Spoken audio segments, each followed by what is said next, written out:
আপনি কি জানেন শয়তান কেন আজীবন জাহান্নামে থাকবে? তো চলুন তা জানার আগে আল্লাহকে ভালোবেসে থাকলে ভিডিওতে একটা লাইক এবং চ্যানেলটিকে সাবস্ক্রাইব করি। তো যখন কিয়ামতের পর আল্লাহ তাআলা নেক ব্যক্তিদের জান্নাত এবং গুনাহগার বান্দাদেরকে জাহান্নামে পাঠিয়ে দিবেন, তখন শয়তানকেও জাহান্নামে পাঠিয়ে দেওয়া হবে। শয়তান 1,00,000 বছর জাহান্নামে পড়ে থাকবে। তখন আল্লাহ তাআলা হুকুম দিবেন, শয়তানকে জাহান্নাম থেকে নিয়ে আসো, এবং হযরত আদম আলাইহিস সালামকে জান্নাত থেকে নিয়ে আসা হবে। তারপর আল্লাহ তাআলা শয়তানকে বলবে, হে শয়তান, তুই আমার নাফরমানি করেছিলি যখন আমি তোকে হযরত আদম আলাইহিস সালামকে সিজদা করতে বলেছিলাম।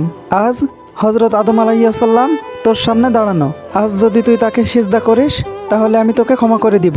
তখন শয়তান বলবে, হে আল্লাহ, যখন আপনি আদম আলাইহিস সালামকে সৃষ্টি করেছিলেন তখন আমি তাকে সিজদা করতে অস্বীকার করেছিলাম, আর যখন সে কবরে ছিল তখনও আমি সিজদা করতে অস্বীকার করেছিলাম, আর আজও আমি তাকে সিজদা করব না।